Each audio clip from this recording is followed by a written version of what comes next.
दूसरा दिन है सर, क्या कुछ चल रहा है? देखिए अनुभव किस लिहाज से, अगर विकास की बात आप करेंगे नहीं, विकास की बात करना है। हाँ तो अच्छा है, गांव है, अभी आम के नीचे बैठे हुए हैं, अभी खाना खाया है, चावल दाल में मंजर गिर रहा था, मंजर का फूल गिर रहा था, खाना खा रहे थे, बगल में हमारे अनुसूचित जाति के भाई लोग हैं, उनके साथ मिल बैठ के खाना खा रहे थे। इससे अच्छा आनंद क्या होगा?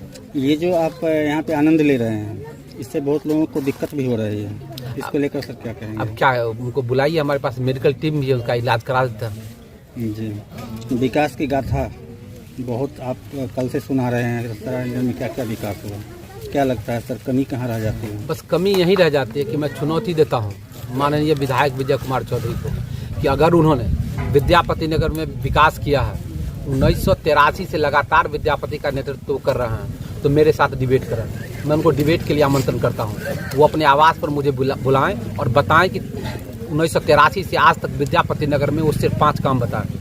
अब वो कहेंगे कि हम सड़क बना दिए, वो कहेंगे कि हम पुलिया बना दिए, तो ये कोई विकास का कार्य नहीं है। जो व्यक्ति 1983 से अभी तक पावर में हो, सत्ता में हो, और वो इस तरह की बात करे तो हास्यास्पद है।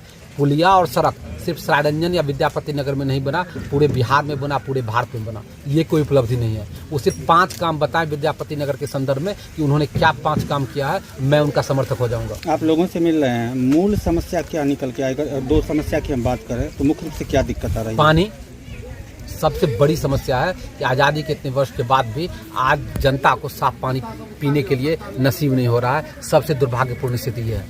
दूसरा जो सबसे ज्वलंत मुद्दा है कि संगठित भ्रष्टाचार, जो माननीय हैं, उनके हर पंचायत में 4-5 दलाल हैं, जिनके माध्यम से अवैध उगाही की जाती है, सीओ कार्यालय में, थाना में, ब्लॉक में। प्रधानमंत्री आवास मिलने के बावजूद भी झुग्गी झोपड़ी बहुत अधिक संख्या में दिख रही है, इसको लेकर क्या कहेंगे? झुग्गी झोपड़ी दिख रही है, और अनुसूचित जाति के लोगों को जहां बिहार सरकार की भूमि है वहां क्यों नहीं पर्चा दिया जाता है, और जहां पर्चा बिहार सरकार की भूमि उपलब्ध नहीं है वहां किसानों से जमीन अधिग्रहण करके क्यों नहीं उनको बसाया जा रहा है?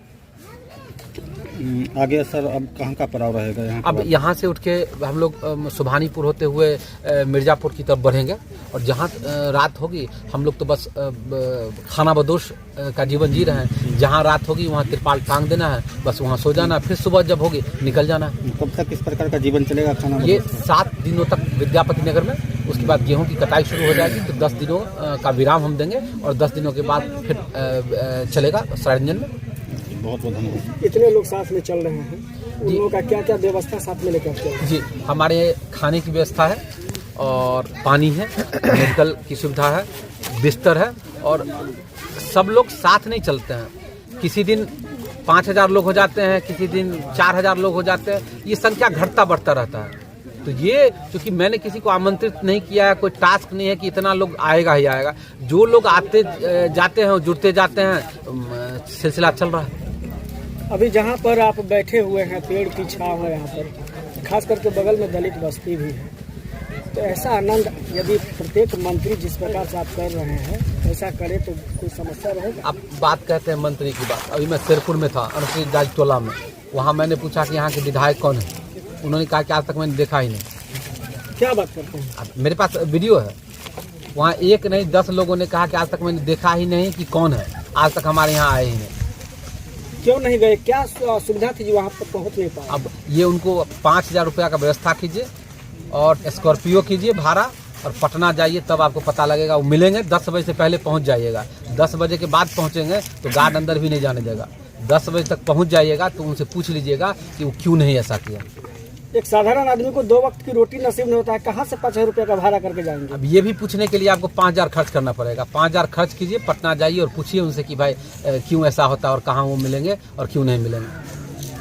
कल विद्यापति का एक वीडियो वायरल हुआ था, जिसमें एक जो लोग थे वो बता रहे थे कि पानी की बहुत ज़्यादा समस्या हो रही है। उसके बाद जो है आज ही उस पर जो है पानी का जो है जो सिस्टम है उसको उतारा जा रहा है। ये समझने की चीज़ है। जब से हमने पदयात्रा निकाला है, आप देख लीजिए, सिर्फ कल हम पदयात्रा में विद्यापति नगर गए हैं, और जहाँ गए हैं, जहाँ की समस्या को हमने उठाया, वीडियो भी मौजूद है, जहाँ की समस्या को उठाया पानी का, और आज वहाँ काम शुरू हो गया। अगर काम कराना होगा इन नेताओं से तो इनको ऊपर तो प्रेशर बनाना पड़ेगा। बिना प्रेशर के ये काम नहीं करेंगे। जो 1983 से काम नहीं कर पाया, वो एक दिन में कैसे काम करवा रहा है? जी। यही जनता का दबाव है, यही जनता का प्रेशर है और यही असल में हमारे पदयात्रा का मकसद है। तो एक दिनों में इतना बदलाव देखने को मिला, क्या लगता है कि और भी बदलाव है। जो मेरे साथ कार्यकर्ता है उनको धमकाया जाता है। एक कार्यकर्ता है अति पिछड़ा समाज से हैं, उनको कहा गया है कि तुम्हारा रास्ता रुकवा देंगे। आप अगर कहिएगा तो रिकॉर्डिंग में हम सुना देंगे। उनको कहा गया कि तुम्हारा रास्ता हम रोक देंगे, नहीं तो इस यात्रा में मत शामिल हो। वो तो किसी को कहते हैं कि केस करवा देंगे और कहते क्या है, हम तो खुद भुक्तभोगी है, हम भुक्तभोगी हैं और पिछड़ा और अति पिछड़ा समाज का 12 लोग भुक्तभोगी है। चुन चुन के कि भाई तुम मेरा समर्थन करो। और अभी देखिए कि कोई भी कार्यक्रम होगा तो सबसे आगे आपको कौन दिखेगा उनका पोषित दलाल है और उसके बाद जन वितरण प्रणाली का दुकानदार दिखेगा। जो जन वितरण प्रणाली वाला नहीं दिखा उस पर वो छापा मरवा देंगे। तो क्या लगता है कि ये सही तरह से लोकतंत्र की परिभाषा दी जा रही है? लोकतंत्र है कहाँ? श्रारंजन के संदर्भ में तो लोकतंत्र है नहीं। यहाँ तो तानाशाही प्रवृत्ति है, तानाशाह लोग हैं, तानाशाह लोग सत्ता में है, तानाशाह शासन कर रहा है। अगर नहीं शासन कर रहा है तो कौन व्यक्ति कहाँ जाएगा, किसके साथ उठेगा बैठेगा, ये आप तय नहीं कर सकते हैं, लेकिन आप तय करना चाहते हैं। आप जन वितरण प्रणाली के दुकानदार को आप कहते हैं कि तुम मेरा समर्थन करो, मेरा प्रचार करो, और नहीं तो तुम पर छापा मरवा देंगे। गढ़ में आज से करीब 1 महीने पहले मेरा कार्यक्रम था। वहाँ भी बहुत विकराल समस्या थी।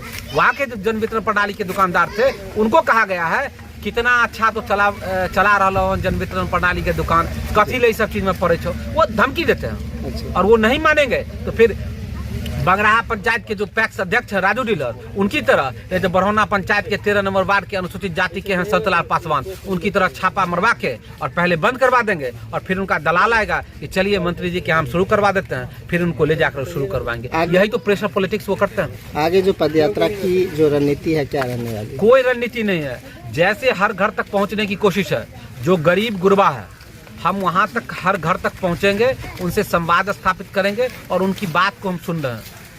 और जिस तरीके से काम हो रहा है हम काम करवाएंगे और उसके बाद हम संवाद यात्रा निकालेंगे। उसके बाद हम अपनी बात लोग तक रखेंगे। अभी हम अपनी बात लोग तक नहीं रख रहे हैं, लोगों की बात हम सुन रहे हैं।